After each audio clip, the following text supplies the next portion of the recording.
se pierde, por eso es que también no le he buscado sanción.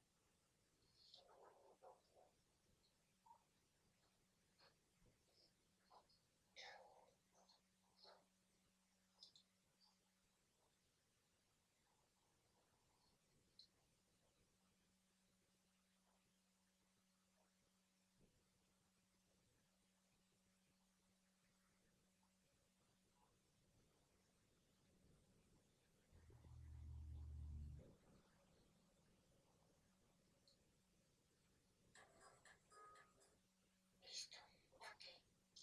Continuamos con nuestro capítulo 3, que se trataba sobre la cinemática y la dinámica de los robots móviles. ¿Sí? Entonces, ya hemos visto lo que es la cinemática del robot, todo lo que son ecuaciones para determinar posiciones en el espacio y también ecuaciones que determinan las coordenadas articulares del movimiento del robot. ¿Sí? Y también habíamos dicho que la matriz jacobiana es una matriz que me permite asociar o relacionar todo lo que tiene que ver con la cinemática para pasar a la dinámica. ¿Ya? De acuerdo a que la matriz jacobiana es una matriz de velocidades, entonces nos permite hacer el enlace entre todo lo que es espacios vectoriales o espacios o coordenadas espaciales también, perdón, conectando, relacionar esta información que tenemos con la, con la dinámica. ¿Sí?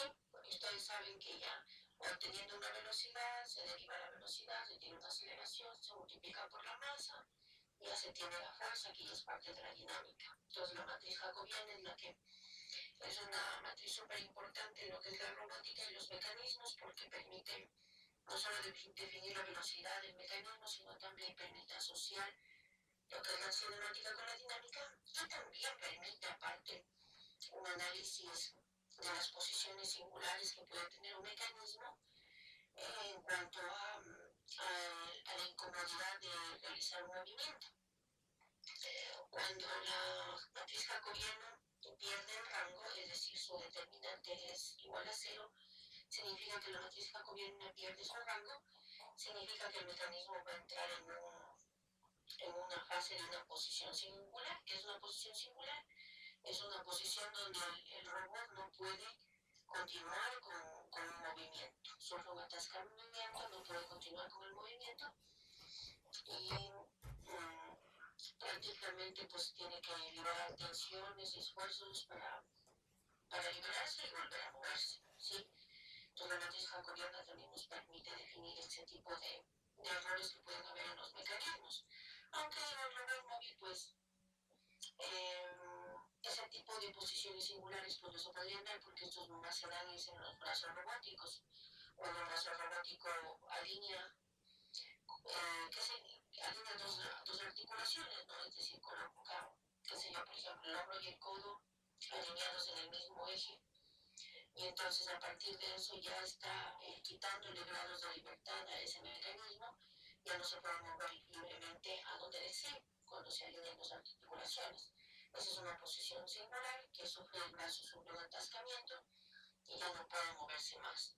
La matriz jacobiana también nos permite hacer el análisis de cuando se pierde su rango, es porque el brazo ha entrado en una posición singular, se ha atascado y ya no puede moverse más. Hay que liberar tensiones a través del movimiento, a través de juntas de cada una de las articulaciones del brazo.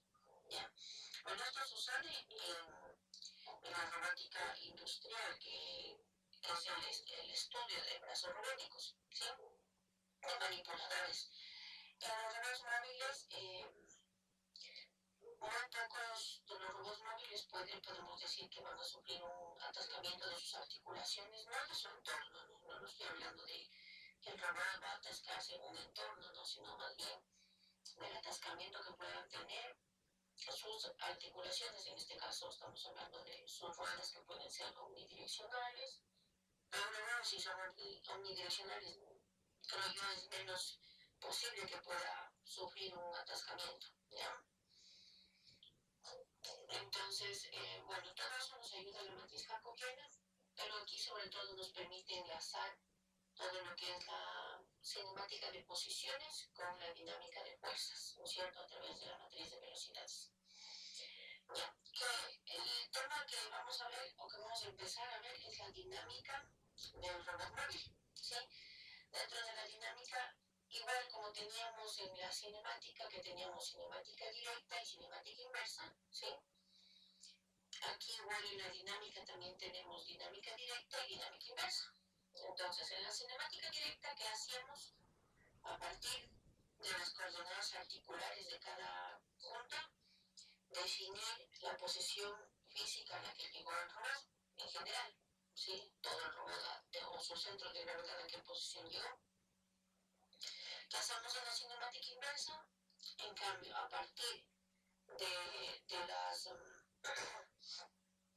posición en el entorno a la que yo quiero llegar, definir las ecuaciones de movimiento que determinan esa trayectoria, ¿sí?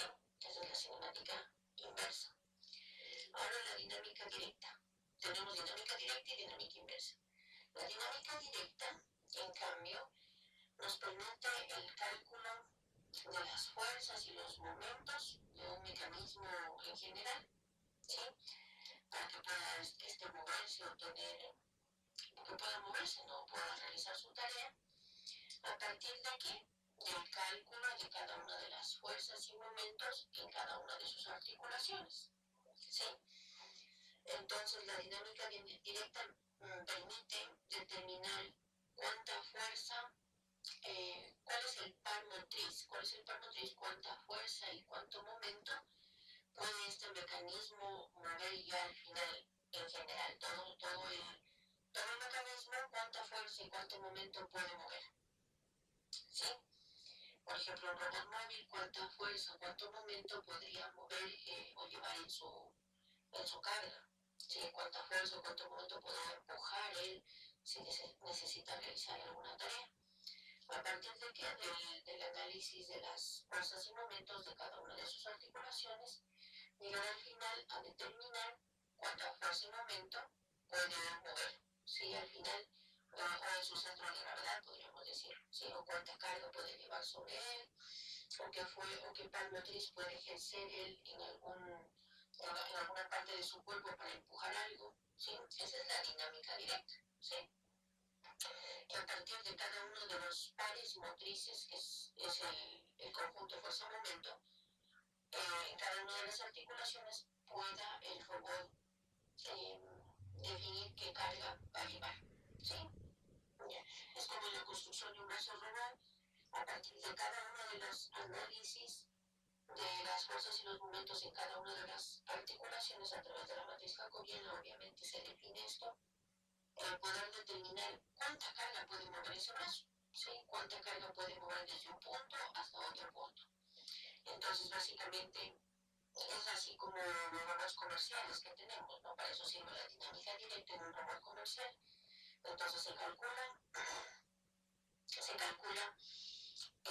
se crea un robot, se diseña, ¿no es cierto? Se lo implementa y al final se calcula cuánta carga puede mover este brazo. Entonces al final dice, yo necesito un robot ABB que en realidad lo que puede mover este robot es 60 kilos. Entonces esos 60 kilos de masa multiplicados por la gravedad, se hace la fuerza, ¿no es cierto? Y también el momento, se calcula el momento y se dice qué par motriz es el que puede mover ese mecanismo. Máximo no sería en todo caso. ¿Qué fuerza y qué momento puede ejercer máximo? Ese el robot al final son los 60 kilos que pueden mover de masa, ¿ya? Y como esto, cuánta fuerza puede mover ese peso a partir de cada una de sus articulaciones, ir calculándole las fuerzas y los momentos en cada una de las articulaciones y al final, a través de uno de los métodos que ya vamos a ver, determinar al final todo el mecanismo, tal impulso en sí puede mover 60 kilos, ¿sí? Lo mismo en el robot móvil, entonces tenemos que, a partir del análisis de la fuerza que se puede ejercita en una rueda derecha, por ejemplo, y a través de la fuerza y el momento que ejerce la rueda izquierda, ¿sí? En cada una de sus juntas, o puede ser que tenga una tercera rueda también, a partir del análisis de las fuerzas y momentos en cada una de sus juntas, en este caso de sus uniones motor-rueda, determinar cuánta fuerza y momento puede este robot móvil ejercer ya puede ser en su centro de gravedad o en qué sé yo, en algún punto específico de su mecanismo, ¿ya? Para definir cuánto par motriz tiene al final, poder saber cuánta carga puede llevar, máxima, una carga máxima que puede llevar, ¿sí? Bueno, esa es la dinámica directa. Ahora la dinámica inversa. ¿Qué es la dinámica inversa? Es en cambio, ¿qué tenemos como respuesta de la dinámica inversa? Es el par nominal, que en este caso es fuerza momento, ¿no es cierto? El par nominal en cada una de las articulaciones, ¿sí? Que tenemos como entrada, tenemos la fuerza de cada una de sus articulaciones, perdón, la fuerza general que necesito mover, ¿no es cierto? La fuerza externa podría ser, fuerza externa y momento externo, que es lo que necesito mover, y a partir de eso determinar el par pico y par nominal en cada una de sus articulaciones. Entonces, al revés, ¿no? Definir es como que tengo un brazo robot y yo digo, yo necesito crear un brazo robot que pueda mover 80 kilos. Entonces, a partir de ese dato, se empieza a realizar la dinámica inversa para definir qué fuerza debe tener cada una de las articulaciones. ¿Sí? Por ejemplo, en el brazo robótico, este bracito tiene que cargar al menos como mínimo 80 kilogramos de masa. Tiene que transportar, ¿no es cierto?, de un punto a otro como mínimo 80 kilogramos de masa. ¿Ya? Entonces, a partir de ese dato se empieza el cálculo de cada una de sus articulaciones, ¿no? Del par motriz, que es fuerza-momento, en cada una de sus articulaciones, y así se puede determinar qué motor es el que debo colocar en cada una de estas articulaciones, ¿sí? Entonces, por eso digo, el motor de la base siempre es el más fuerte, porque aparte que necesita mover el resto de su propio brazo, también tiene que mover la carga externa, ¿sí? Y luego el siguiente motor, que es del hombro, pues ya puede ser un poco menos fuerte que la base, porque ya no tiene que mover toda la base, ¿no es cierto? El motor del codo, pues puede ser un poco menos fuerte que el del hombro, porque ya no tiene que mover el hombro, sino el motor del codo ya tiene que mover solo el codo, la muñeca y la carga, ¿sí? El motor de la muñeca pues puede ser un poco menos fuerte que el del codo, porque ya no tiene que mover el codo, sino solamente la muñeca y la carga, por ejemplo, ¿sí? Entonces se va definiendo, sirve para seleccionar los motores, en otras palabras, para poder seleccionar los motores, el par pico y el par nominal de cada uno de los motores, para poder seleccionar bien los motores y así determinar con garantía y con exactitud que ese robot sí va a poder mover esa carga externa de 80 kilos, que es lo que se requiere. ¿Ya? Entonces, igual en el robot móvil también lo mismo, ¿no? Es decir, a partir este robot necesita transportar una carga de tanto, de tanta masa, lo que sea, o ejercer una fuerza puede ser el centro de gravedad o sobre un punto determinado del robot, ejercer una fuerza específica, sí, porque ese robot tiene que cargar algo o tiene que empujar algo, y a partir de esa fuerza empezar a hacer el diseño del robot con la dinámica inversa, ¿sí? ¿Cómo se diseña el robot? Ya a partir de lo que se requiere mover, de la fuerza externa y momento externo que se quiere mover, determinar ahí, a través del análisis de la dinámica inversa, determinar cuál es el tau que se dice aquí, ¿no? Es el par pico y par nominal de cada una de las articulaciones. Por ejemplo, si es un robot móvil que tiene tres ruedas, entonces tendremos de lograr determinar la tau, que es el par pico y par nominal, ¿no es cierto? De cada una de sus ruedas o del conjunto rueda-motor, en otras palabras, porque si la rueda solamente, si la rueda no tiene tracción, entonces se lo analiza como un punto de apoyo, más que un punto que pueda generar fuerza, ¿sí? Entonces también eso depende de cuántas ruedas tiene el motor, cuántas ruedas motorizadas pueden generar tracción, a eso se refiere, ¿sí? Que pueden generar tracción para el análisis de la dinámica inversa, ¿sí? A partir de qué carga es lo que necesito mover, determinar cuál es el motor de la rueda 1, de la rueda 2, el motor de la rueda 2, el motor de la rueda 3 que se necesita para que el robot pueda ser capaz de mover esa carga, ¿sí?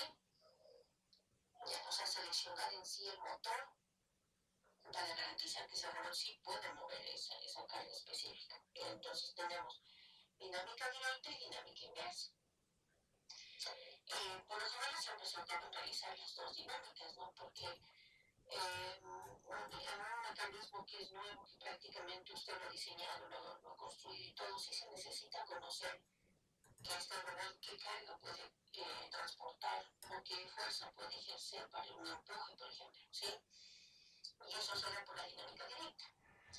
Sí, y también usted también necesita hacer la dinámica inversa para definir bien si yo ya tengo la carga máxima que necesito o que puedo mover con ese robot o que necesito mover con ese robot, determinar en cambio los motores, la fuerza de cada uno de los motores para que ese mecanismo en realidad se garantice que sí puede mover esa carga. ¿Ya? Entonces, eso por un lado. Sí, dice la dinámica directa proporciona las ecuaciones dinámicas que describen las respuestas dinámicas del robot, las fuerzas o pares dados por tau 1, tau 2, tau m, que son ejercidos en cada uno de los motores. ¿Ya? Y en cambio la dinámica inversa, las entradas de la dinámica inversa son las trayectorias que se desea que cumpla el robot, ¿sí? De las variables de enlace, y las salidas son los pares del motor en cada una de sus articulaciones. Ya.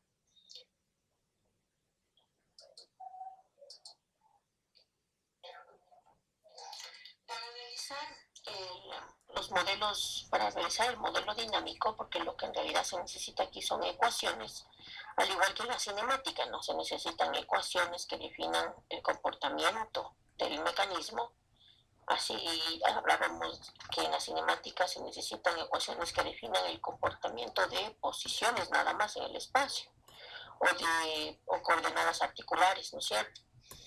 Ahora en la dinámica también hablamos de un modelo dinámico a partir de ecuaciones, sino de números en concreto, porque a la tarjeta electrónica que controla el mecanismo usted no le va a enviar números, ¿sí? Sino le va a enviar ecuaciones para que este robot pueda moverse de un punto a otro específicamente o con exactitud.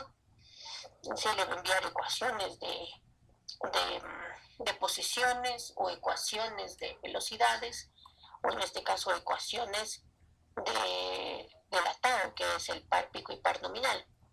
Sí, le va a enviar ecuaciones.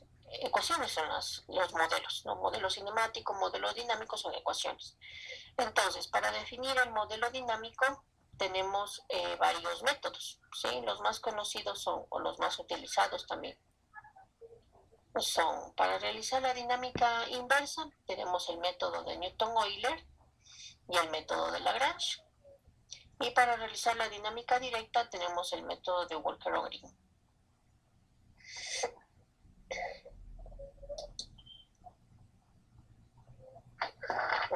Ok.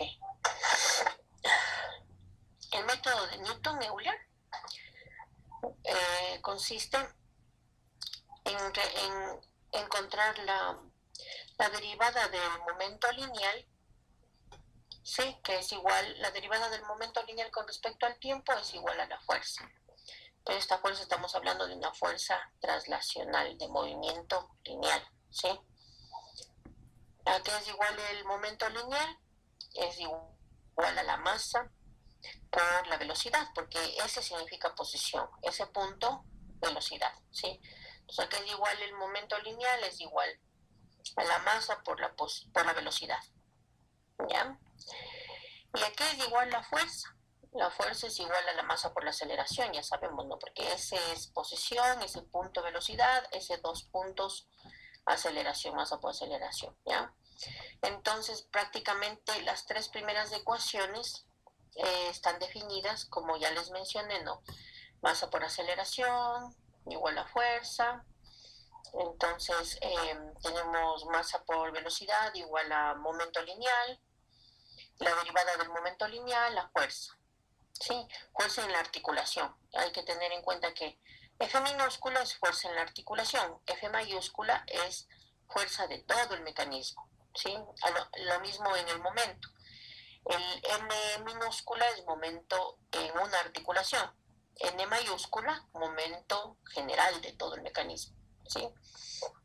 Ya, entonces las tres primeras ecuaciones definen la fuerza en un movimiento de traslación, o sea, un movimiento lineal, ¿sí? Un movimiento lineal, fuerza en un movimiento lineal, ¿sí? Y en cambio las tres siguientes ecuaciones determinan en cambio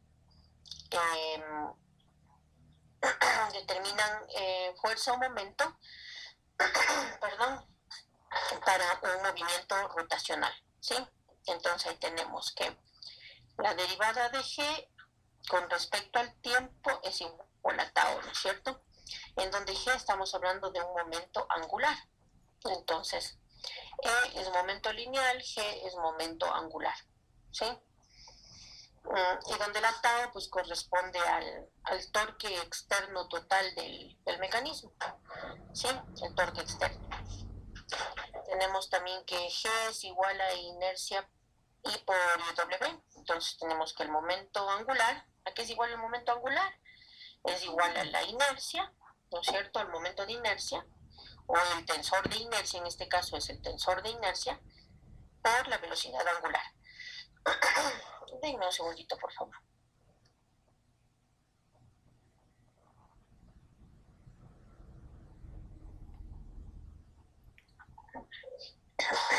Ya, gracias.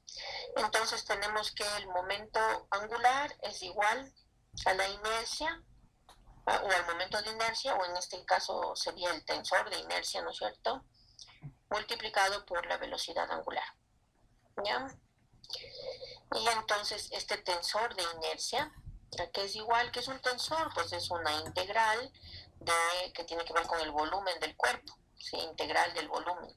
Entonces la integral de unas matrices, en donde esta inercia es una matriz 3×3 por R, que es el vector posición, y bueno, ahí tenemos la fórmula de la posición transpuesta por la posición y por la inercia, que en este caso vendría a ser una matriz 3×3, menos la posición por la posición transpuesta. Esas multiplicaciones salen del tensor de inercia. ¿Qué es el tensor? Es simplemente la integral de la posición. Y aquí también tenemos la ρ también. La ρ es la densidad de la masa. Entonces estamos hablando de una integral del volumen de un cuerpo, ¿sí? Que tiene que ver con la densidad de la masa y obviamente con su posición. ¿Ya? Ese es el tensor de inercia. Y entonces todas estas ecuaciones se utilizan en el método de Newton-Euler, ¿ya? Sean las tres primeras para el movimiento lineal o traslacional, ¿sí? Donde tenemos fuerza, y sean las tres últimas donde tenemos, en las tres primeras tenemos momento lineal, quería decir. En las tres primeras tenemos momento lineal, ¿sí? Con fuerza, y las tres últimas en cambio tenemos un movimiento rotacional con momento angular en cambio, ¿sí? Con momento angular y obviamente el tensor de inercia, ¿ya? Todas estas ecuaciones se utilizan en el método de Newton-Euler. En cambio, en el método de Lagrange, en cambio tenemos que Aquí utilizamos el lagrangiano, que es la letra L mayúscula, que es el lagrangiano, ¿sí? O la función de Lagrange también se le dice. Se le puede decir lagrangiano o la función de Lagrange. Entonces tenemos la derivada de la función de Lagrange con respecto a la aceleración, a la velocidad, perdón, ¿sí? Menos la función de Lagrange con respecto a la posición. ¿Y esto que es igual? A tau, que es el torque, ¿sí? El torque. A partir de, bueno, esto se hace un análisis en cada una de las articulaciones. Entonces ahí tenemos para Q1, para Q2, para Qn, hay que hacer el análisis de cada una de la función, es decir, hay que calcular la función de Lagrange para cada una de las articulaciones, ¿sí? También tenemos que esta función de Lagrange es igual a K menos P, ¿sí? A la resta de K menos P. ¿Y qué es K? K es la energía cinética, ¿sí? K es la energía cinética, es la energía de movimiento, de tanto rotacional como traslacional, ¿sí? Energía cinética, tanto, es decir, la energía de movimiento rotacional y traslacional. ¿Y qué es P? En cambio, P es la energía potencial, ¿sí? Que obviamente en un brazo robótico sí lo tenemos, porque el brazo robótico puede moverse libremente en el espacio de tres dimensiones, X, Y, Z, ¿sí? En cambio, en el robot móvil podemos decir que esta energía potencial P podríamos eliminar, podríamos decir que es cero, sobre todo en los robots móviles convencionales, donde no tienen el grado de libertad Z, ¿no es cierto? Que no pueden cambiar su posición a lo largo del eje Z, ¿sí? Solamente se mueven en el plano XY, por lo tanto no hay energía potencial, ¿ya? Claro que sí habrá algunos robots móviles que sí tengamos que tomar en cuenta esta P, debido a que, por ejemplo, podrían tener un elevador en el eje Z, aumentando el grado de libertad a este robot, ¿no? Un elevador eh,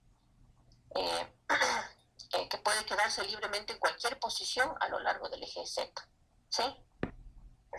Entonces ahí sí hay que tomar en cuenta la P, que es la energía potencial, ¿sí? En un robot convencional que solamente puede moverse en el plano XY, esta energía potencial pues es prácticamente nula, prácticamente cero, porque no puede aumentar o disminuir fuerza a lo largo del eje Z, ¿ya? Entonces prácticamente en un robot que solamente se mueve en el plano XY, el lagrangiano o la función de Lagrange es igual a K, que es de energía cinética, ¿sí? Y estamos hablando que K es igual a la sumatoria de la K1, K2, K3, Kn, ¿no es cierto? ¿Qué son estas K? Son la energía cinética en cada una de las articulaciones, ¿ya? Entonces, al fin K solita viene a ser la sumatoria de todas las K, ¿sí? Y lo mismo en P. Si es que este robot móvil tiene un grado de libertad en Z, también hay que calcular en la P, ¿sí? La energía potencial. ¿Y qué es la energía potencial? Ahí tenemos P1, P2 más P3, P1 más P2 más P3 más Pn, ¿no es cierto?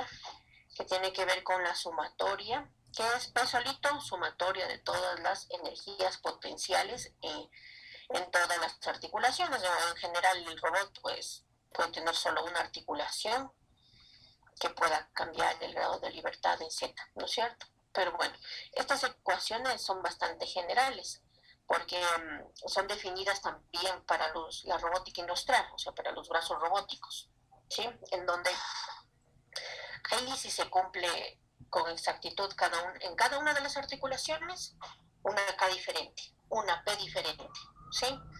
Porque cada una de las articulaciones puede incluir al movimiento dinámico variaciones tanto para energía potencial como para energía cinética. Entonces, en el brazo robot, si se cumplen que tenemos un K1 diferente a K2, y un K3, y un K4, y así sucesivamente. Y lo mismo para la P. Tenemos un P1 diferente a un P2, y así, porque el P1 sirve para la articulación 1, el P2 sirve para la articulación 2, el P3 para la articulación 3 y así sucesivamente. Y cuando se suman todos los P's, pues sale la sumatoria de P, la energía potencial global o total. Y cuando sumamos todas las K1, K2, K3, tenemos ya la sumatoria de todas las K's, tenemos la K total, general, global, la energía cinética global de todo el mecanismo. ¿Ya? Como les digo, en los brazos robóticos esto sí se cumple con bastante variación, ¿no? En cambio, en el robot móvil, sobre todo si el robot móvil tiene un grado de libertad en Z, que sí tendría energía potencial, pero solamente con P1, porque solo tendría un elevador, por ejemplo. No creo que esté un robot móvil ahí. Bueno, sí se podría dar que un robot móvil tenga más de una articulación en Z. Ya, ahí tendríamos que sumar P1, P2, etc. Ok. Y peor aún, si es que el robot móvil es solamente convencional, solo se mueve en el plano XY, no tiene un elevador en Z, significa que el lagrangiano o la función de Lagrange es igual a K, es decir, a la sumatoria de las K en cada articulación. ¿Ya? ¿Y qué es la energía cinética?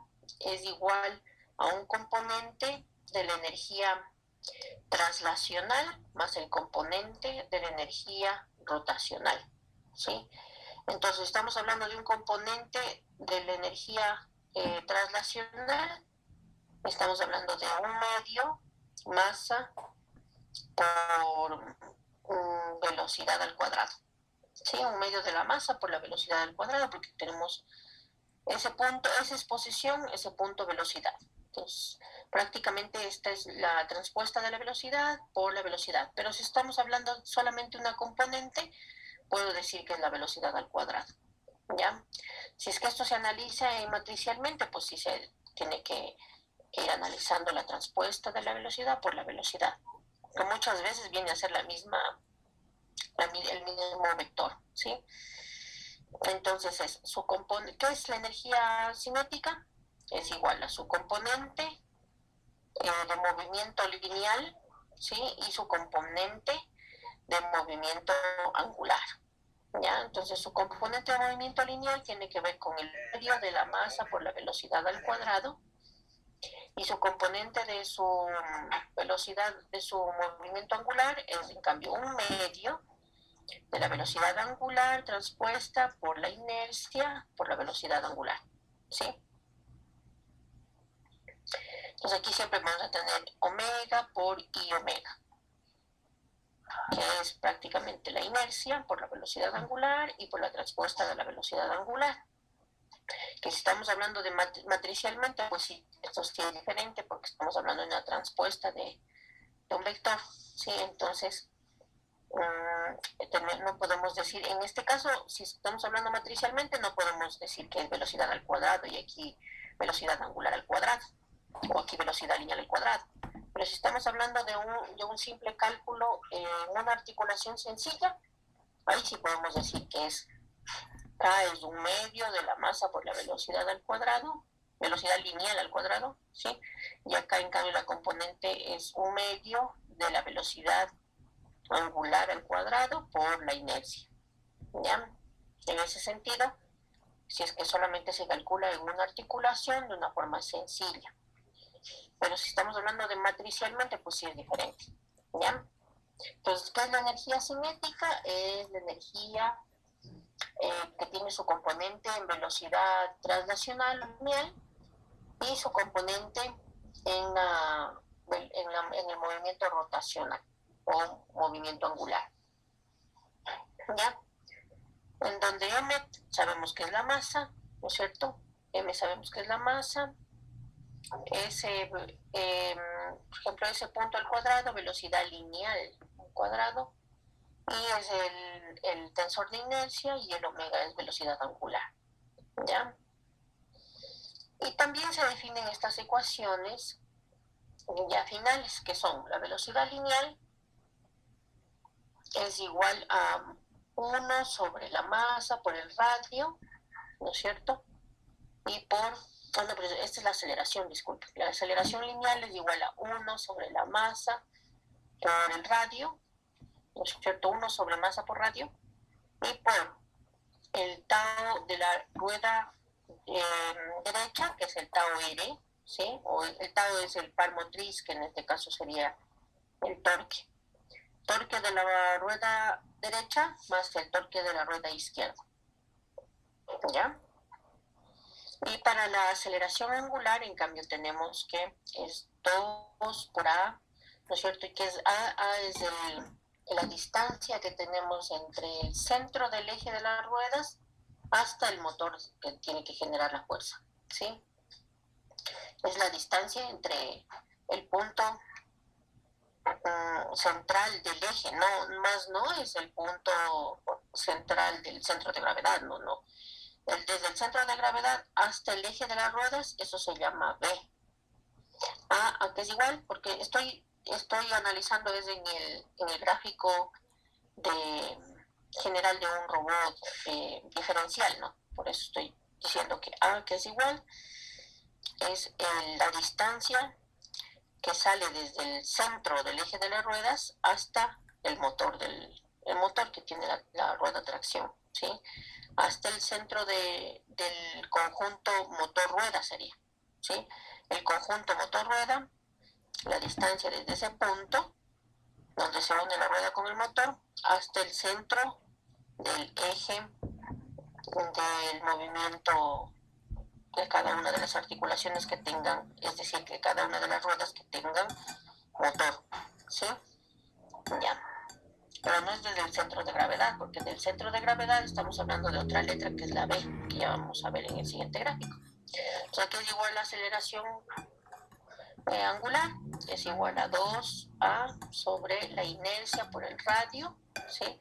Y por el torque de la rueda derecha, right, menos el torque de la rueda izquierda, left, ¿ya? Entonces, cuando vean sub R, estamos hablando de la rueda derecha, y sub L, estamos hablando de la rueda izquierda, ¿ya?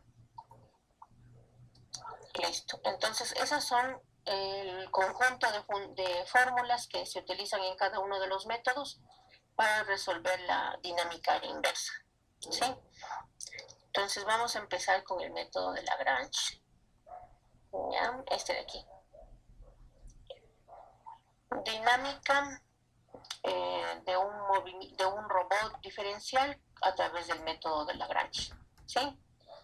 Entonces, como les decía, para tener en cuenta algunas de las variables que vamos a utilizar son B minúscula, que es la distancia entre el centro de gravedad.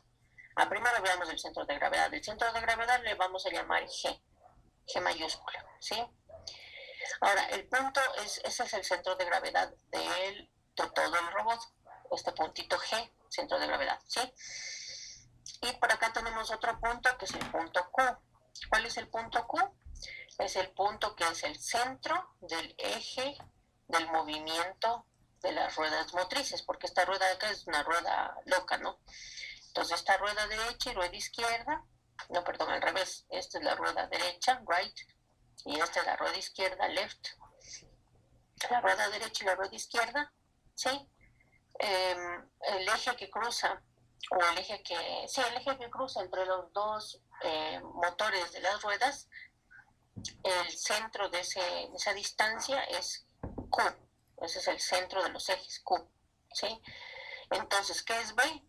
Es la distancia entre el centro de los ejes con el centro de gravedad del robot. Esa es la distancia B, ¿ya? ¿Y qué es A? A, en cambio, es la distancia desde el centro de gravedad hasta el punto del conjunto rueda-motor, ¿sí?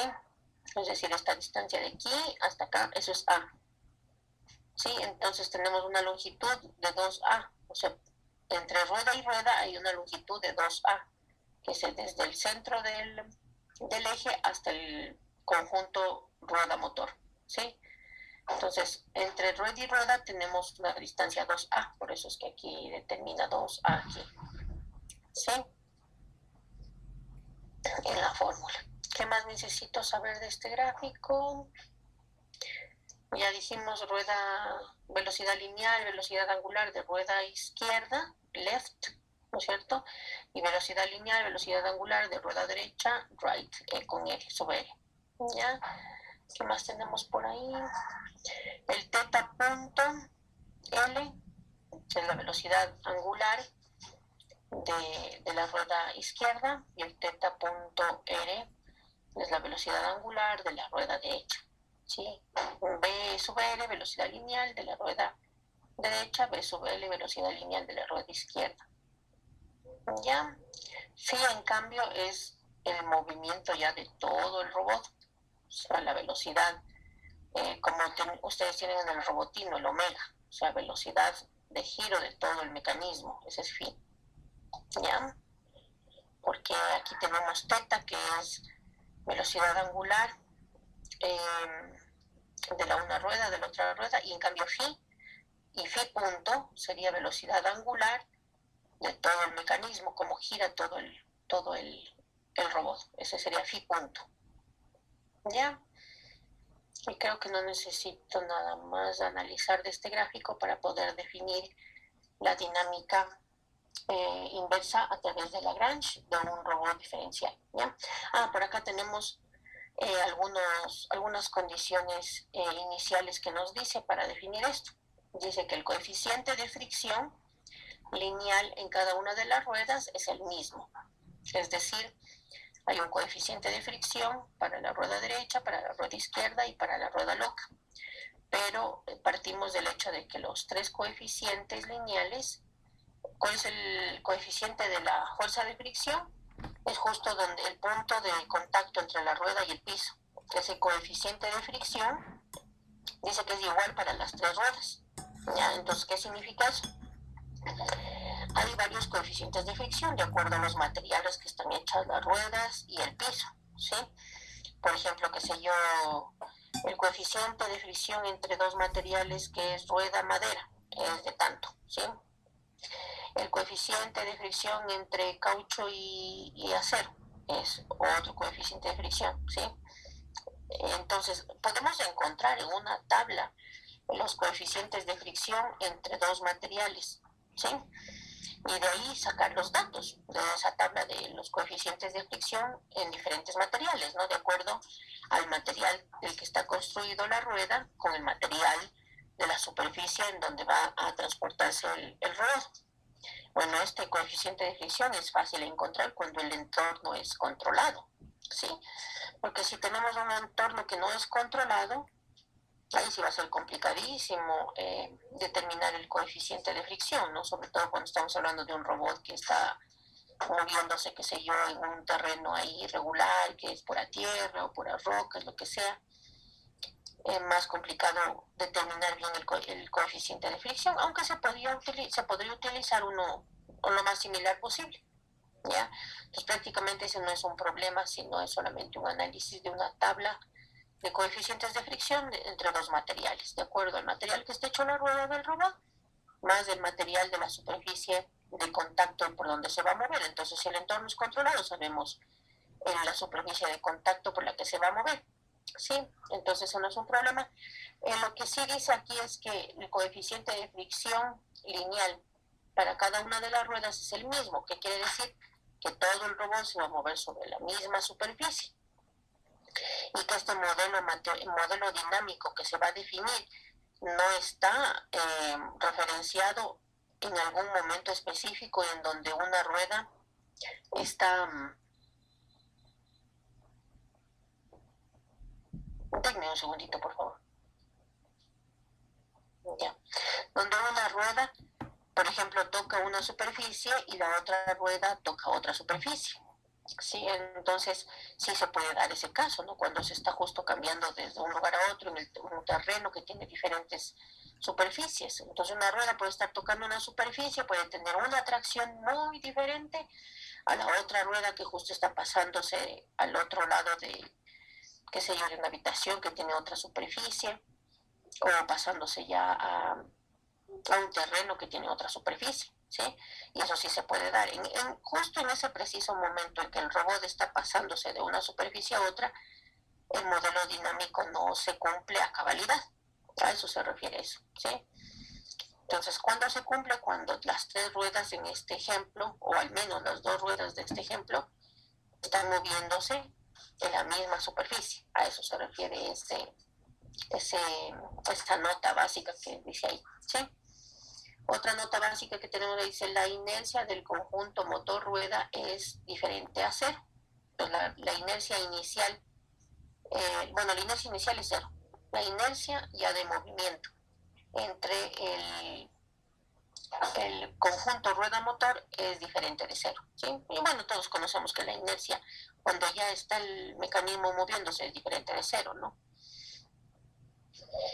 Y una tercera nota que nos da ahí dice que la energía potencial es cero, ¿sí? ¿Por qué la energía potencial es cero?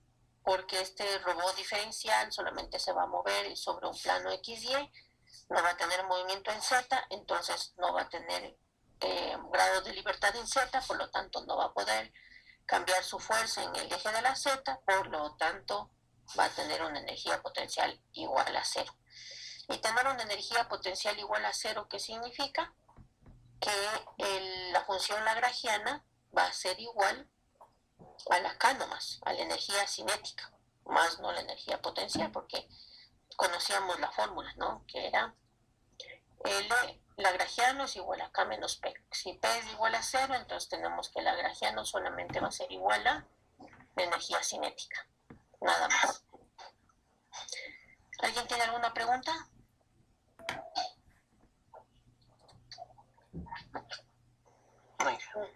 No, ok. Hice una consulta acerca de la dinámica inversa y de los momentos pico y nominal. ¿Cuál es la diferencia? Porque los dos dijo que trataba de los motores. El par pico y el par nominal, ¿cuál es la diferencia? ¿Me dice? O sea, entre el par pico y nominal y la dinámica inversa, porque los dos dijo que trataba de motores. Ya, a ver, primero, el par pico y el par nominal se generan, o el cálculo de esto se generan con la dinámica directa, ¿no es cierto? Al final encontramos el par pico y par nominal de todo el conjunto del robot. Pero también podemos calcular el par pico y el par nominal en cada una de las articulaciones, que esa es la dinámica inversa, en cambio, ¿sí? Ya, entonces, cuando en la dinámica directa encontramos el par pico y par nominal del robot en general. Y en la dinámica inversa, en cambio, encontramos el par pico y el par nominal en cada una de las articulaciones, ¿ya? Por un lado. Por otro lado, la diferencia entre el par pico y el par nominal. El par pico es cuando ya estamos definiendo en uno de los motores, el par pico es la fuerza máxima que necesita el motor garantizar para un arranque, ¿sí? Entonces, cuando un motor arranca, necesita de una fuerza grande, ¿no es cierto?, para el arranque. Entonces, ese es el par pico. Entonces, en un motor tenemos el par pico, es la fuerza que es, como es par, entonces estamos hablando de fuerza y momento, ¿sí? ¿Qué es un par motriz? Es una fuerza y momento, por eso se habla del par, el par es fuerza y momento, es la variable fuerza y la variable momento conforman el par motriz, ¿sí? Entonces, ¿qué es el par motriz pico? Es justo la fuerza y el momento máximos que requiere un motor para arrancar, ¿ya? Porque necesita acelerar bastante para provocar el arranque del motor, ¿no es cierto? Entonces, ese es el par pico, es una fuerza y momento máximo que debe soportar el robot para su arranque, el motor, para su arranque, ¿sí? ¿Y qué es el par nominal? El par nominal, en cambio, es la fuerza y el momento de ese motor para el tiempo de trabajo, ¿sí? El tiempo de trabajo, que es un tiempo largo. O sea, no es una fuerza máxima como el par pico que se da en poquito tiempo, ¿no es cierto? Es una aceleración, porque en poquito tiempo necesita alcanzar una velocidad máxima, ¿ya? En cambio, el par nominal, en cambio, es la fuerza y el momento que necesita el motor para ya el trabajo normal, o sea, para una velocidad constante, en pocas palabras, para mantener una velocidad de trabajo constante o sin aceleración, podríamos decirlo, ya para el trabajo de movimiento constante o de velocidad constante, ese es el par nominal, en cambio, ¿ya? Entonces, eso se define en la dinámica inversa, el par pico y par nominal en cada uno de los motores, ¿sí? Entonces, por eso es que yo defino para este motor el par pico y par nominal. Bueno, en el caso robótico sí podemos, esto es súper más, digamos, lo específico, porque cada motor es diferente. Digo, en la base tengo un motor es súper fuerte, ¿no es cierto? Porque el motor de la base tiene que mover todito el resto de su brazo y más la carga externa que tiene que mover. Entonces el par pico del motor de la base, tiene que ser gigante, ¿sí? Ya. En cambio, el par nominal es la fuerza y el momento ya de trabajo, analizado a un tiempo extendido o largo, donde ya no tengo aceleración, sino una velocidad constante de trabajo. Ese es el par nominal, ¿ya? Entonces, sí necesito que este motor cumpla con un par pico y un par nominal, ¿sí? Un par pico que es en un tiempo chiquito generar una aceleración, ¿no es cierto? Una velocidad, ir aumentando la velocidad constante, aumentando la velocidad conscientemente o digámoslo, no conscientemente, sino sería aumentando bastante la velocidad, haciendo una aceleración amplia, grande, para el arranque del motor. Y luego el par nominal, en cambio, ya no estamos hablando de un tiempo corto, sino de más bien de un tiempo largo de trabajo. Entonces, este motor, todos los motores, cuando usted tiene el datasheet del motor, o cuando usted va a comprar un motor, sí, sobre todo de una buena marca, le va a entregar un datasheet. Sí, y este datasheet le va a decir, este motor tiene un par pico de tanto y un par nominal de tanto. Entonces, a ese par pico y ese par nominal es lo que trabaja ese motor, ¿ya?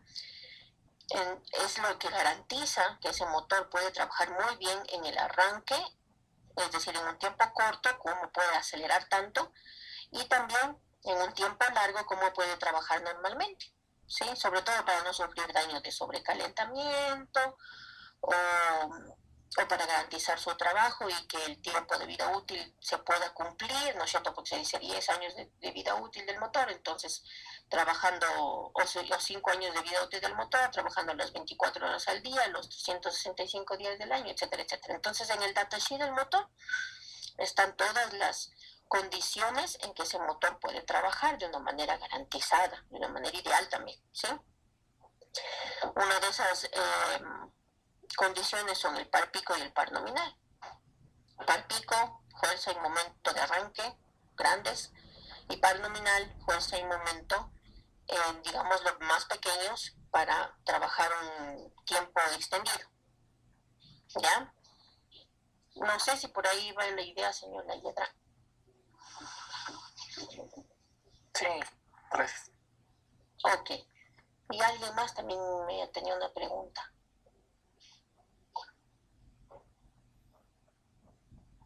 Alguien más estaba preguntando algo que no escuchamos.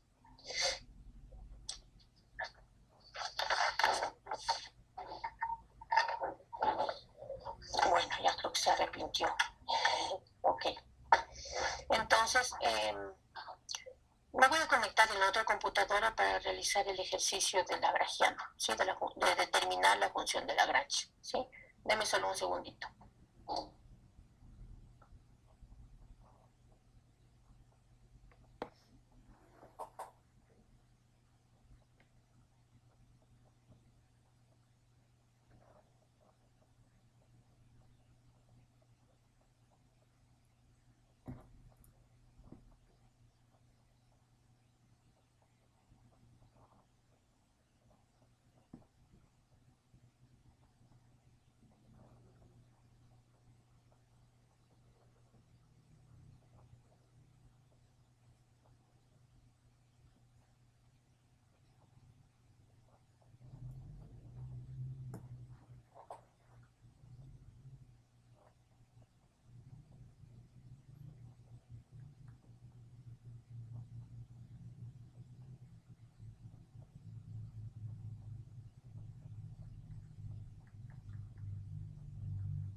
Ok, entonces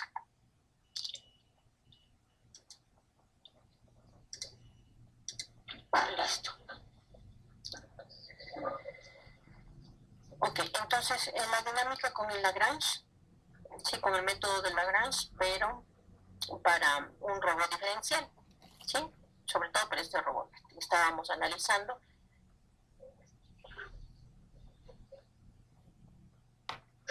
Ya, para el robot diferencial, ¿no? Que tiene dos ruedas con tracción o motrices y una rueda loca que no se analiza en este caso. Entonces, para las dos ruedas tenemos que definir la función lagrangiana. Como les decía, la función lagrangiana era igual a una componente de movimiento lineal y una componente de movimiento angular, ¿no es cierto? Y decíamos que las restricciones que nos daban era que la fuerza de fricción es la misma para todas las ruedas y la energía potencial era igual a cero. Entonces, por lo tanto, decimos que si la energía potencial era igual a cero, entonces teníamos que el lagrangiano aquí era igual a la sumatoria de las K, ¿no es cierto? Ay, me salió feo esto. Ya, listo. Entonces tenemos para cada uno, a ver, antes de nada, necesito las ecuaciones de la cinemática que ya dejamos en el capítulo anterior, ¿sí? Donde teníamos que, aquí está, que X punto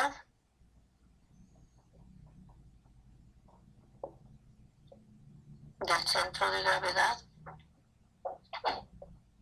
es igual al X punto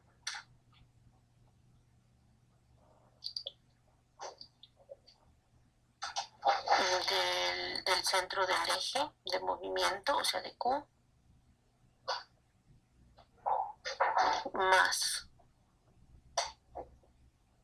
B, que es la distancia entre el centro de gravedad y el eje, es decir, la distancia entre G y Q, más B por la velocidad angular de todo el mecanismo, que sería phi punto, y por el seno de phi. ¿Ya? Esto estoy sacando de la... Era X es igual a X más B por la velocidad angular y por el seno del ángulo. ¿Sí? Estoy sacando la ecuación de la cinemática, el capítulo de la cinemática que ya vimos. Sino que lo que estoy aumentando es el X en donde está analizado, o sea, en G o en Q. ¿Ya? Y también en Y. Y punto G, o sea, es decir, Y en el centro de gravedad es igual a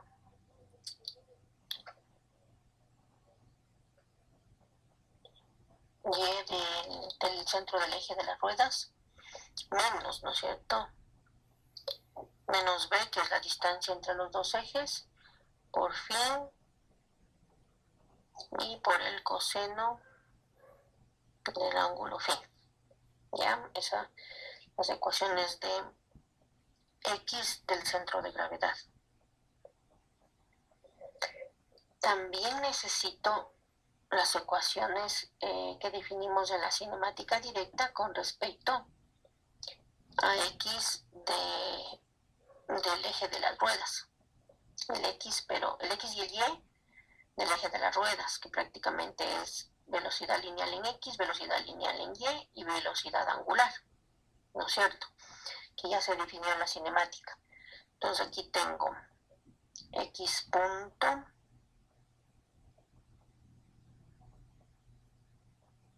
de Q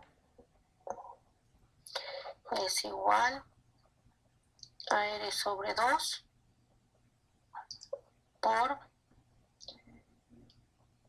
velocidad de la rueda derecha, velocidad angular de la rueda derecha, por el coseno del ángulo phi, más la velocidad angular de la rueda izquierda por el coseno del ángulo fin. ¿Ya? Esto también puedo definirlo sacando el factor común coseno del ángulo phi. Entonces también puede darme R radio sobre 2 coseno de phi por la velocidad angular de la rueda derecha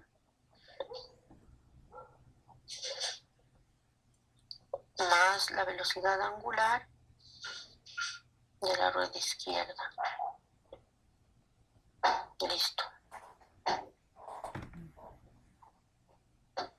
Y ya de Q, velocidad lineal, pero con respecto a Q, al centro de gravedad. Esta es velocidad lineal en X, velocidad lineal en Y. Sí, aquí es igual.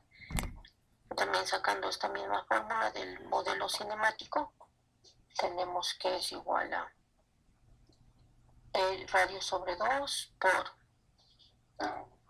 velocidad angular de la rueda derecha por el seno de phi más velocidad angular de la rueda izquierda por el seno de phi. ¿Sí? Ya queda igual. Esto también podemos dejarle, sacándole el factor común seno de phi.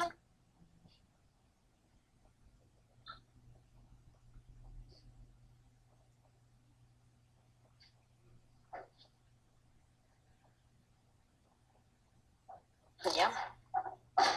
Velocidad angular de la rueda derecha más la velocidad angular de la rueda izquierda.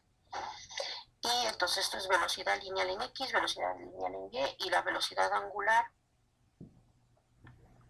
es phi punto. Ya que es igual a esto, es igual a radio sobre 2A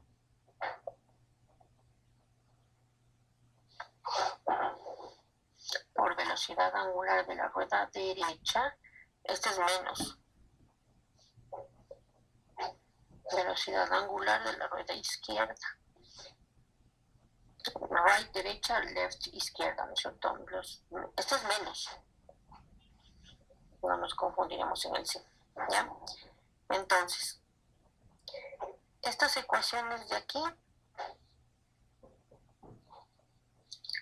son las de la cinemática directa, ¿no es cierto? Velocidad lineal y velocidad lineal en X, velocidad lineal en Y, velocidad angular. ¿Ya? Y las dos primeras, en cambio, se definen del modelo general del robot diferencial, donde tenemos que X del centro de gravedad es igual a X del punto Q más la distancia entre los dos ejes por phi, por la velocidad angular, ¿no es cierto?, por el seno, definido ya para este robot en específico. Este es para el robot diferencial, para este robot en específico.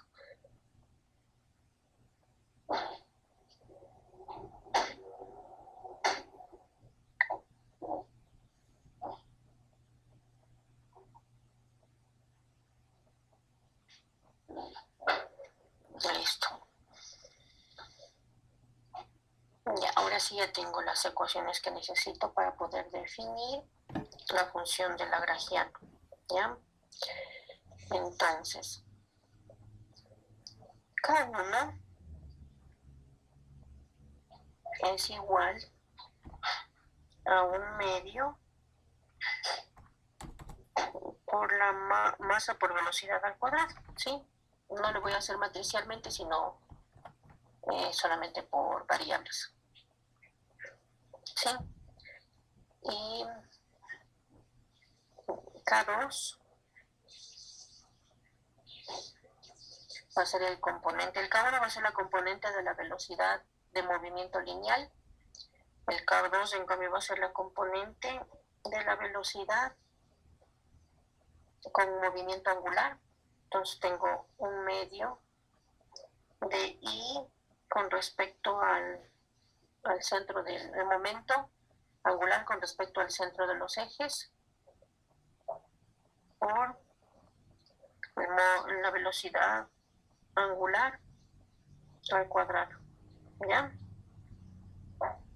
Sería el omega por omega, porque no le voy a hacer matricialmente, sino solo por variables, ¿ya? Y K3, en cambio, tiene que ver con las ruedas, ¿no? Este es movimiento lineal, movimiento angular y este movimiento de cada rueda. Entonces tenemos un medio. Esta inercia es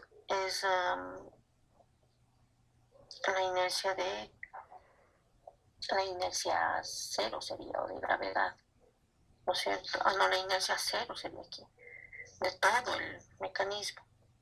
Voy a ponerle sub cero. Por la velocidad angular de la rueda derecha al cuadrado más un medio de la velocidad de la misma, ¿no? Del momento de inercia por la velocidad angular de la rueda derecha al cuadrado. ¿Ya? Entonces tenemos un componente de energía cinética de movimiento lineal, componente de energía cinética del movimiento angular, componente de la energía cinética en cada una de las ruedas, que obviamente son angulares. ¿Sí? Ya. Entonces, lo más difícil de todo esto es el K1, porque el K2 y K3 es facilito. El K1 es el más complicado. ¿Qué es K1? Es un medio de la masa y la velocidad lineal. ¿Qué es la velocidad lineal? Es x punto, como está la velocidad al cuadrado, voy a ponerle aquí una vez al cuadrado, es la componente de x, de su velocidad en x al cuadrado, ¿no es cierto? Más su componente de velocidad en y de la gravedad. ¿Ya? Listo. Entonces, lo que voy a hacer es tomar la ecuación, estas de aquí. Ya tengo la secuencia completa. A esta le voy a llamar ecuación 1. Bueno, lo que yo estaba revisando en el libro decía que sería 3, 1, 2, 4.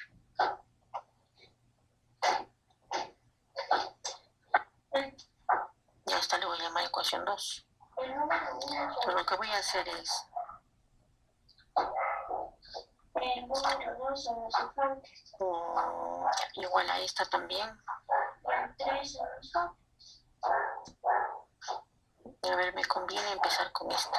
Sí, empecemos con esta primero. A esta le voy a llamar ecuación 1. Y a esta le voy a llamar ecuación 2. ¿Ya? Entonces, ¿qué es lo que voy a hacer?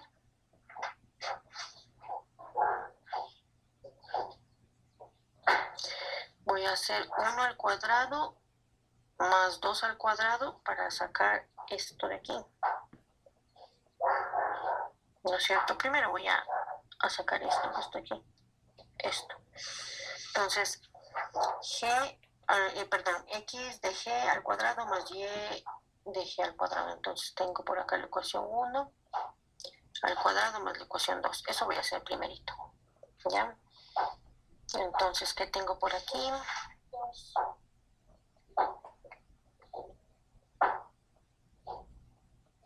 Sería cuadrado del primer término. ¿No es cierto?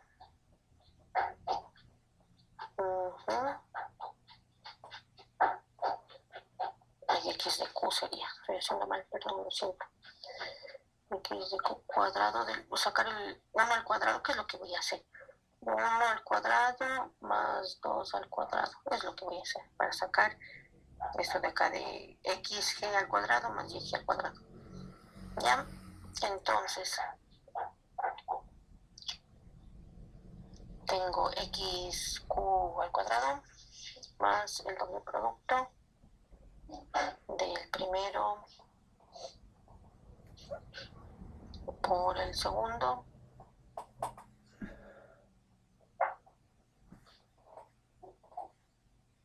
Necesito es definir la función lagrangiana en términos de velocidad lineal, velocidad angular de la rueda derecha y velocidad angular de la rueda izquierda.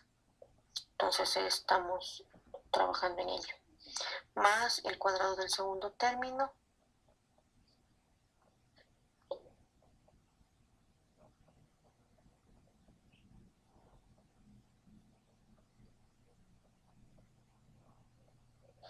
Ya.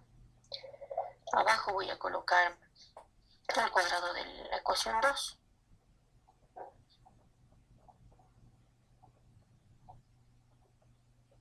Aquí sería menos, ¿no es cierto? Menos del doble producto del primero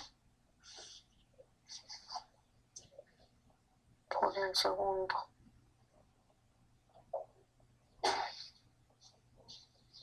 Más el cuadrado del segundo.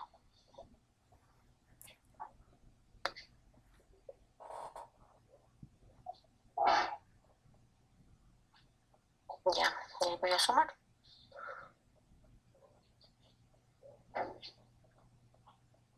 Entonces, ¿cómo quedan? Ay.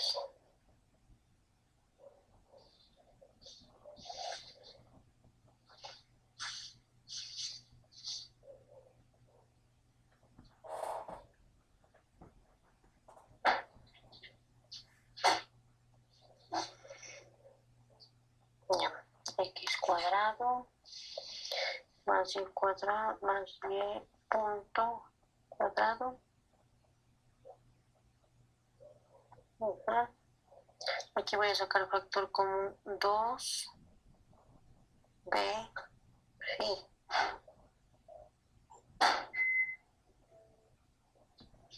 2b phi punto voy a sacar como factor común, entonces me queda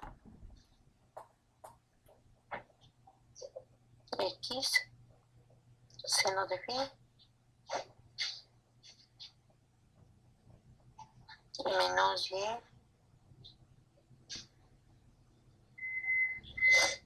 coseno de phi. ¿Ya?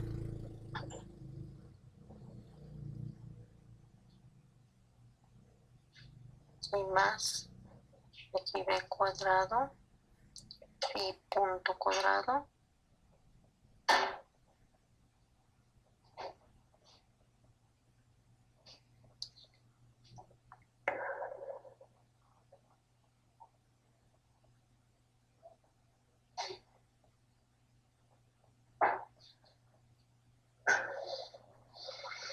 que esto prácticamente es 1.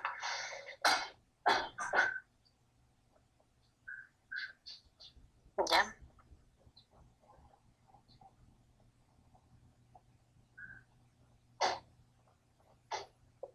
Ok, entonces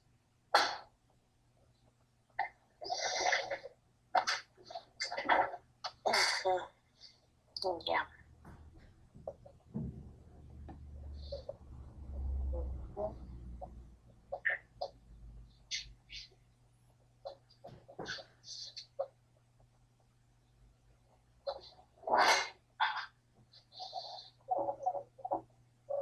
Ok, continuando con este de acá.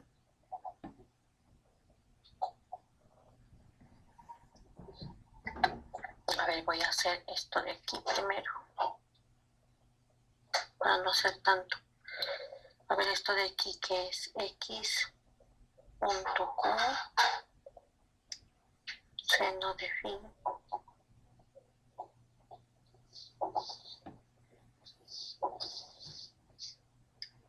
menos y q coseno de phi,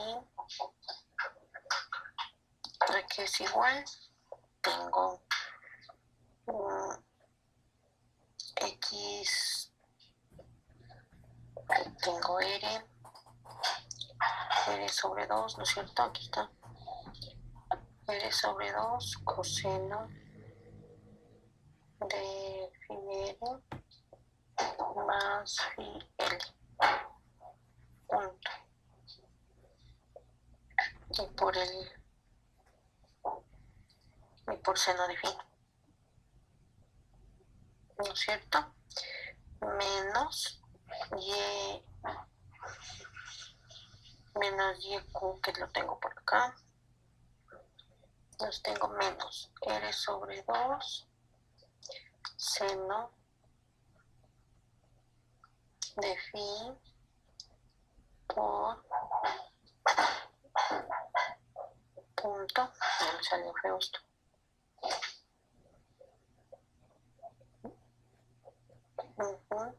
más teta punto E,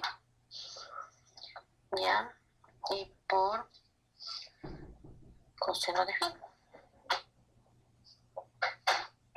ya. Entonces tengo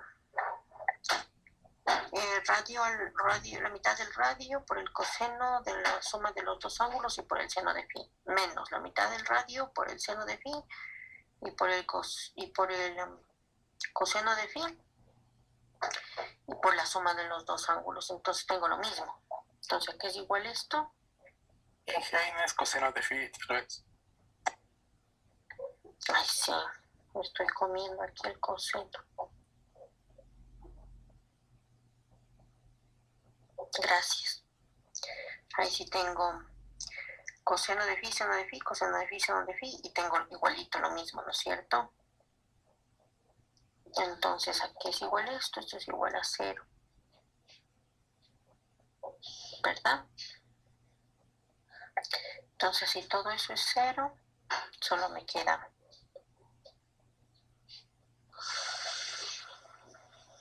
x punto más y punto al cuadrado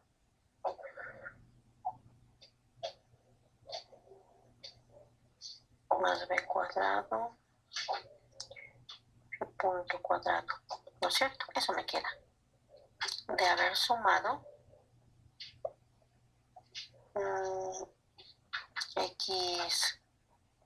xg más yg,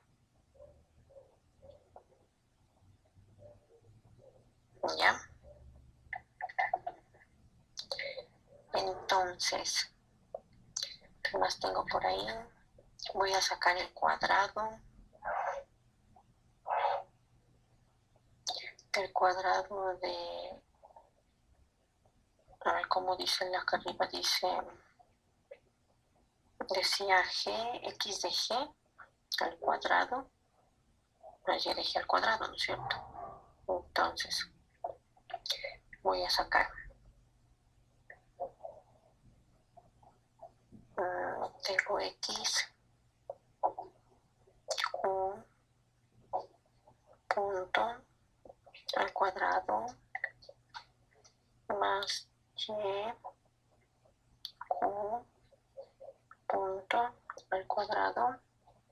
Esto voy a hacer primerito por partecitas, sino después me queda todo ahí mucho una revolución. Entonces tengo esto es igual a r al cuadrado sobre 4, ¿no es cierto?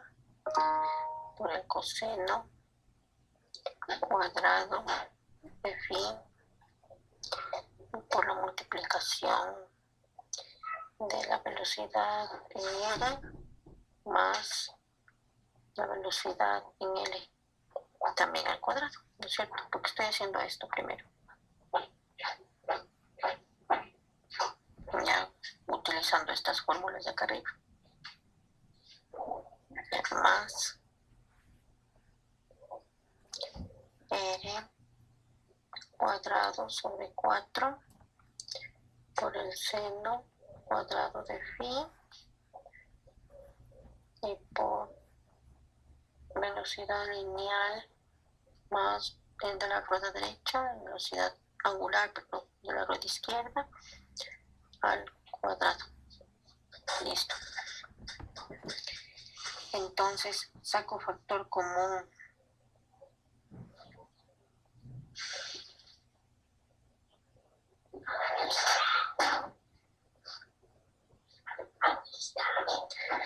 Sacar factor cuadrado sobre 4 y los ángulos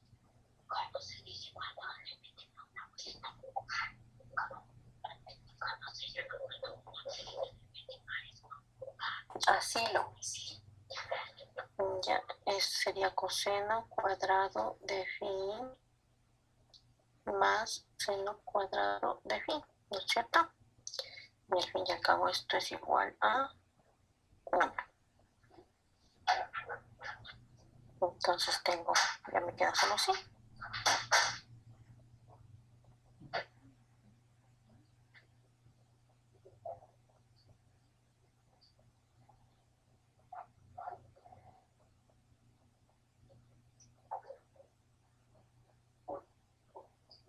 Ya.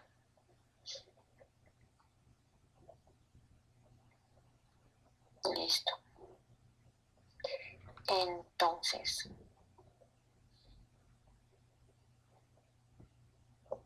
tengo x cuadrado más y cuadrado, ¿no es cierto? Más b por phi al cuadrado. Entonces voy a hacer esta ecuación, bueno, este término de la ecuación, o este lado de la ecuación, también reemplazándole con este de aquí. Con este de aquí me falta reemplazar, ¿no es cierto? Ese de ahí me falta reemplazar. Entonces, tengo r cuadrado sobre 4 por zr punto. Aquí ya le voy a sacar este cuadrado de aquí, le voy a detallar, porque como necesito agrupar todos los términos que tienen de la velocidad angular de la rueda derecha a un lado, los términos que necesito de la rueda izquierda, de la velocidad angular de la rueda izquierda al otro lado, ¿sí? Para poder definir la función de rueda derecha y rueda izquierda. Entonces de una vez voy a sacarle este, sería el cuadrado de este, más el doble producto del primero por el segundo, más el cuadrado del segundo, ¿ya? Y más, esto es lo que estoy haciendo ahorita por si acaso, sería b cuadrado y phi. Entonces por acá tengo phi, es r cuadrado sobre 4 a cuadrado sería, ¿no es cierto? Entonces tengo r cuadrado sobre 4 a cuadrado, espero no equivocarme, si me equivoco me avisa. R cuadrado sobre a, y esto al cuadrado también.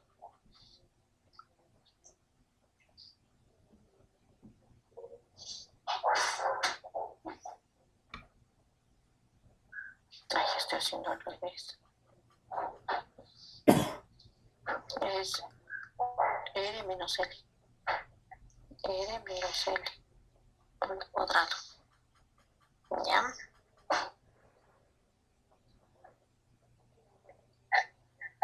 Listo. Ahora sí ya tengo esto de aquí, ya tengo ahorita esto, ¿no es cierto? Esto que está aquí ya tenemos. ¿Cómo es K1? K1 es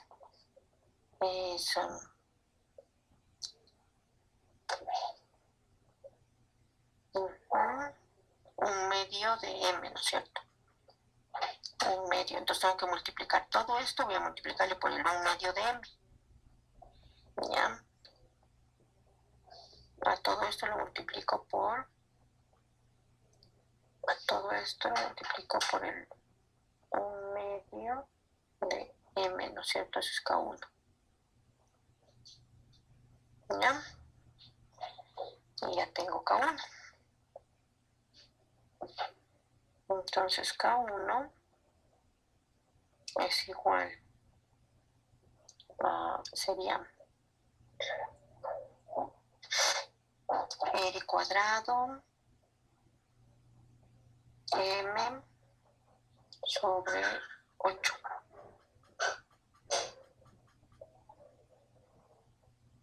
De R, ¿no es cierto?, de R al cuadrado, más R cuadrado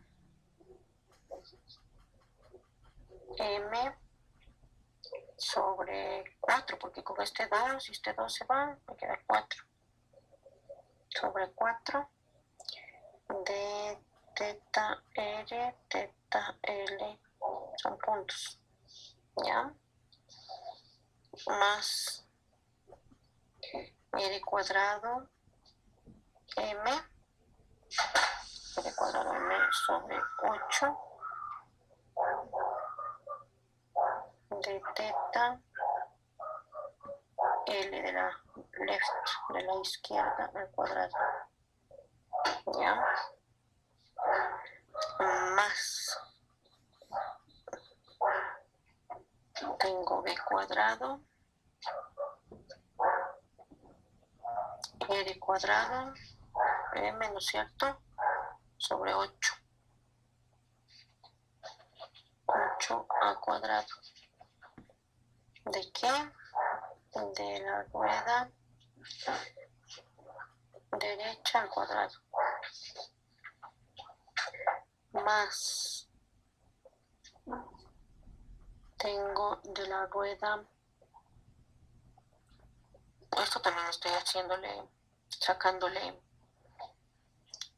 esta parte de aquí, también estoy sacándole del cuadrado porque necesito luego agrupar todos los de rueda derecha a un lado, todos los de rueda izquierda a otro lado, entonces también necesito sacarle a ese del paréntesis. Entonces tengo RM de la rueda izquierda, ya, voy a hacer el cuadrado del de acá, más B cuadrado R cuadrado M sobre 8 al cuadrado de la rueda izquierda, ¿no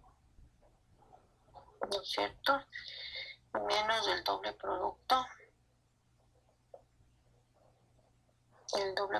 con ese 4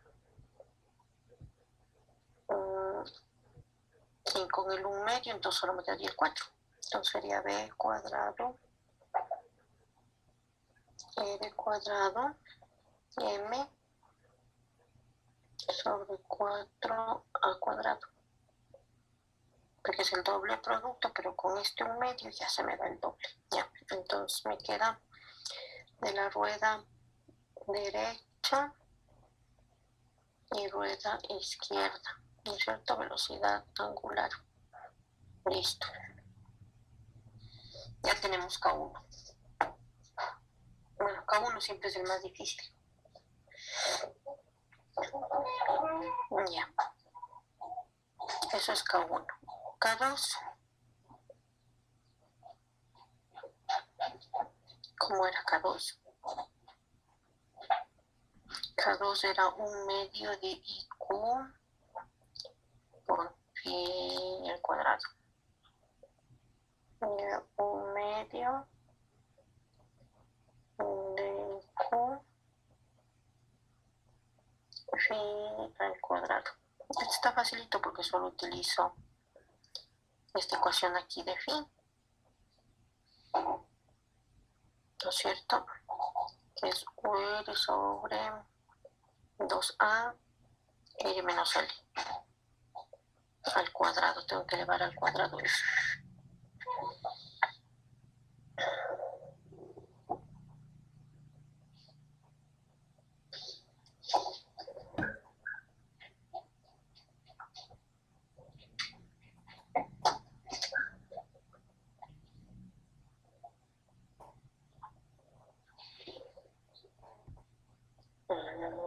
R cuadrado sobre 4 me quedaría el resultado, sobre 2A, me queda sobre 4 al cuadrado.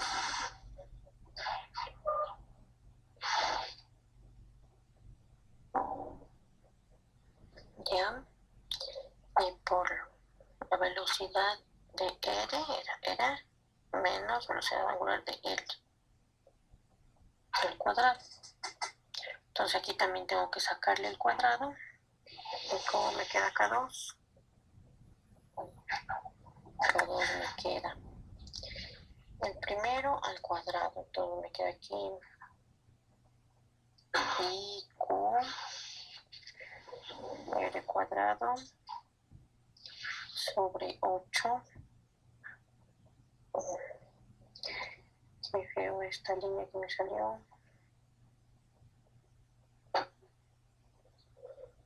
Sobre 8 al cuadrado. Ya. ¿No es cierto? Derecha al cuadrado. Ya. Voy a hacer el cuadrado del segundo. Más. Y Q R cuadrado sobre lo mismo, ¿no? 8 al cuadrado. Cuadrado del segundo. Entonces tengo punto al cuadrado. ¿Ya? Menos el doble. Y menos el doble producto.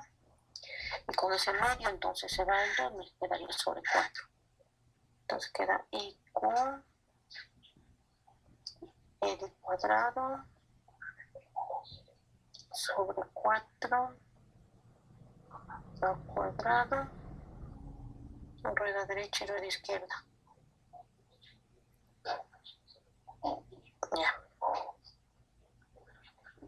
Ya tenemos K2. Y K3 no quiere bajar la pantalla.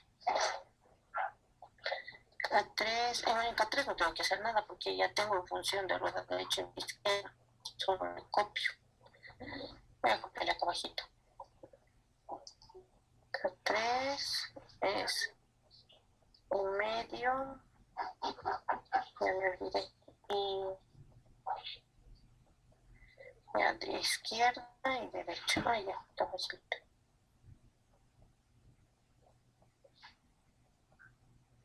Derecha al cuadrado más un medio de izquierda al cuadrado, ¿no es cierto? ¿Ya? Entonces aquí es igual la suma, o sea, acá es la sumatoria de todas las K, ¿no es cierto? De KI sería, no de KI, de KI.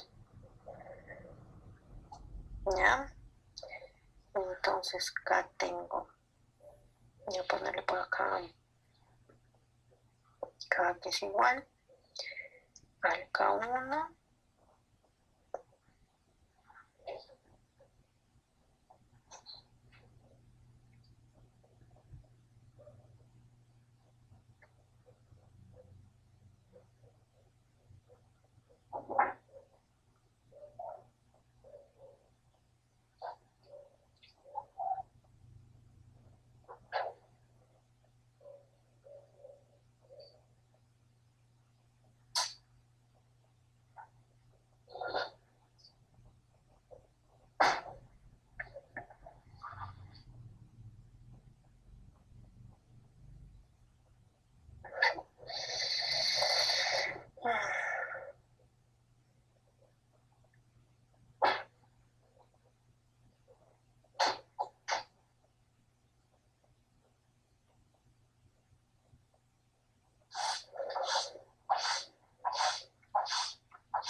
¿ya?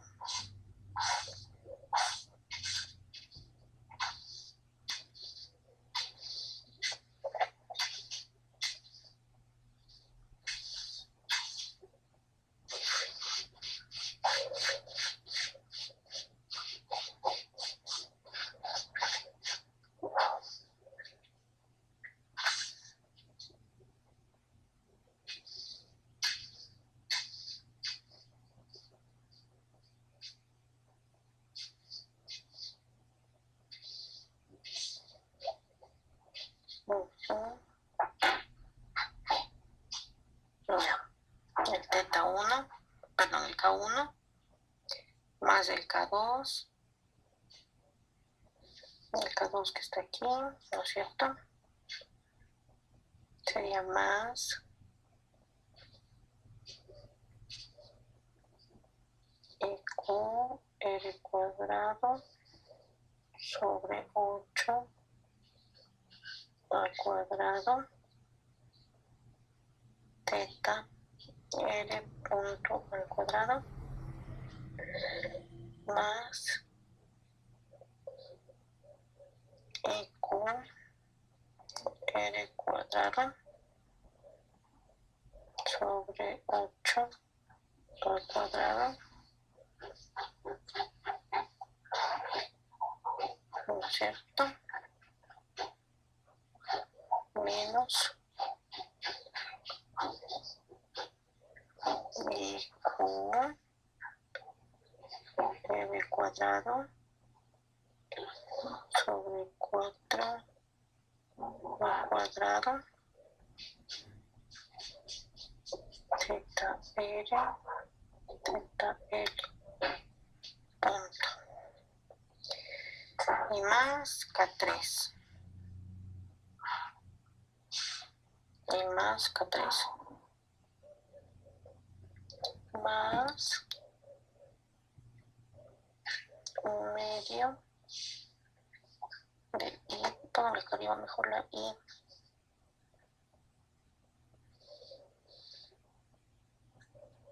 pero este es I del centro de origen, el otro es IQ del centro del, o sea, el uno es momento de inercia del eje de las ruedas y el otro es el momento de inercia de todo el robot. Sí, el de todo el robot es I0 y el de cada una de las ruedas, el momento de inercia del centro del eje de las ruedas es IQ. Son dos I diferentes. Entonces tenemos I sobre 2 teta R al cuadrado más I sub 0 sobre 2 teta L al cuadrado. ¿Ya? Entonces, voy a separar. Ya. Entonces, por ahí tengo, ya tengo la sumatoria de todo, ¿no? Y como llego a la conclusión de que el lagrangiano es igual a K, ¿sí? Que el lagrangiano o la función de Lagrange es igual a K. Entonces, prácticamente ya tengo la función de Lagrangiano, ¿sí? Solo faltaría la derivada del lagrangiano. Pero hay que dejar todo en función de, o sea, hay que dejar asociándolos todos estos términos para teta R cuadrado, ¿no es cierto? Por aquí tengo teta R al cuadrado, por acá hay otro teta R cuadrado, ¿no es cierto? Por acá hay otro teta R cuadrado. Esos tres términos tengo con R cuadrado, ¿sí? Entonces, también tengo el L cuadrado, ¿no es cierto? Teta L cuadrado, por ahí, por acá y por acá tengo otro teta L cuadrado. Y también tengo el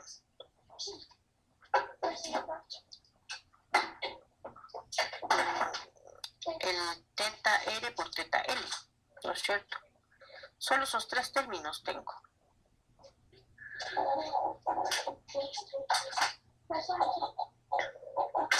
Tengo los términos para el teta R cuadrado, para el teta L cuadrado y los términos para teta R, teta L. Entonces, los voy a dejar, bueno, esto los voy a dejar o hacemos mañana, ¿ya? Voy a quedar hasta ahí hoy en este momento. Mañana continuamos dejando el lagrangiano, bonito, ¿no? Porque está ahorita mezclado todo. Ya. Entonces voy a quedar hasta ahí y mañana continuamos resolviéndole ya para definir bien la función del Lagrange. Inge, ¿podría subir el enlace de asistencia, por favor? Ya.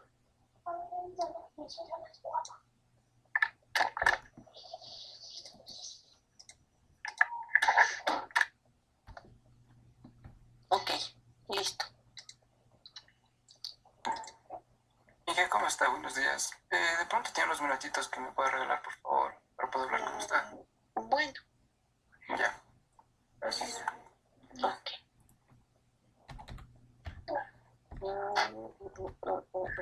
Solo déjame parar aquí la grabación. Ya. Listo.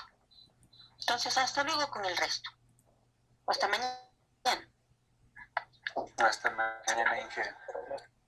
Mañana, Inge. Hasta mañana. Mañana, Inge. Hasta mañana, Inge. Mañana, Inge, gracias. Hasta mañana. Mañana, Inge. Hasta mañana.